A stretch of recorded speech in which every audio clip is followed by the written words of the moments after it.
Good morning, friends. What are personal relationships? What are professional relationships? Can we mix personal relationships and professional relationships, or vice versa? This is a question that many people ask. So let's try to understand what these two types of relationships are. You know, when we are at home, we behave in one way, but when we are in the college or when we are in the office, we are supposed to behave in a completely different way. At home, we do not think about etiquette. Though there are different forms of etiquette we need to follow at home, in the college or in the office, we need to completely follow etiquette. Etiquette, by etiquette, I mean good manners. So, there are certain elements that we need to understand when we think of personal relationships and professional relationships. Let us now see what are the factors that constitute a personal relationship. If you observe among the members of the family, among friends, there is what we call as shared interest. Okay, and there is also something called mutual dependence. Let me put it like mutual dependence, that is interdependence. The same shared interest, mutual dependence, is also found in a professional front. All of us are working for a common goal in the office. Each one of us is working for an individual goal, but we go together with the others in the college or schools. So there is shared interest. There is this concept of mutual dependence or interdependence. What actually differentiates a personal relationship from a professional relationship? If you observe, it is something called openness and trust. In personal relationships, there is a fairly high amount of openness and trust. We are not closed in our nature. When it comes to professional, we are more held back. We are less open. Okay. I said we are more held back and we are less open.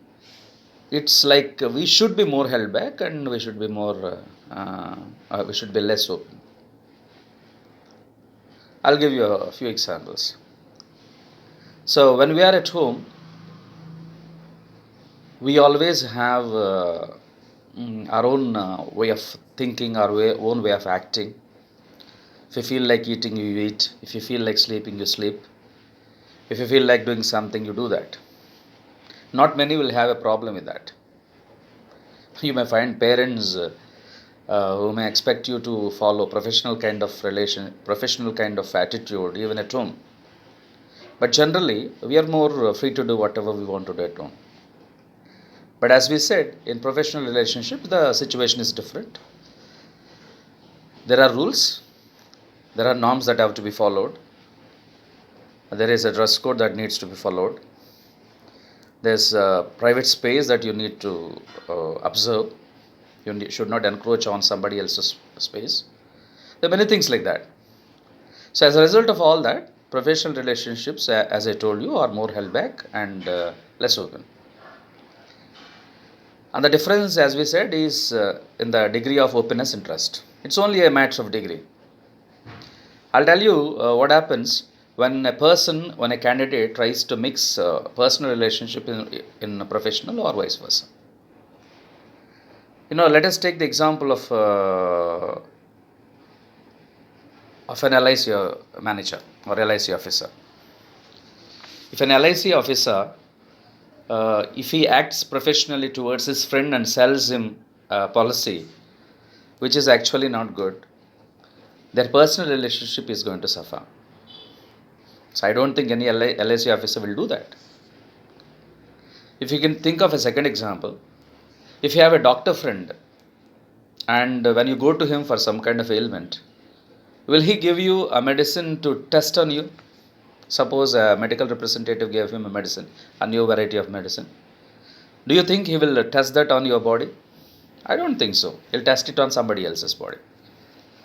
With you, he'll go with the age-old medicine. Why does he do that?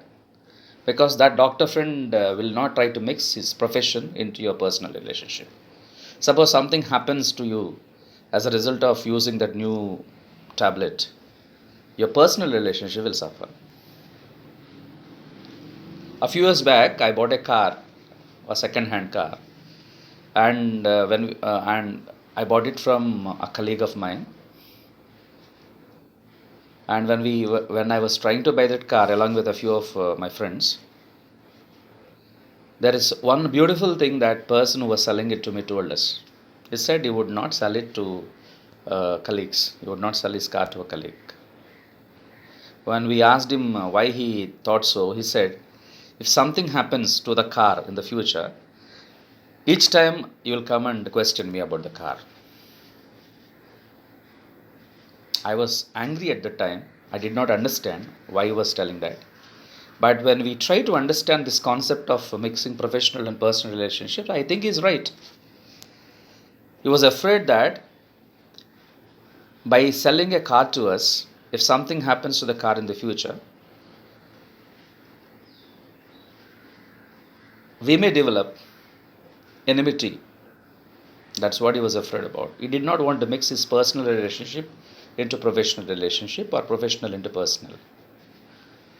So he said he would be willing to sell this car to somebody else, somebody whom he doesn't know.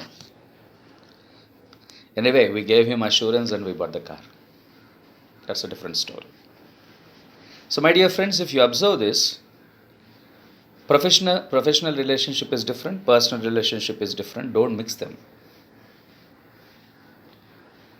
Okay? Learn to leave things as they are. Don't carry your personal life into professional life, and do not carry your professional life into personal life. That's the best advice anybody can give us. So there is an old saying which says, when you leave your home and your belongings and your mindset and all your problems at home, and come onto the road with an open mind. And when you leave office, please do the same. As a very clear, crystal clear concept, I suppose.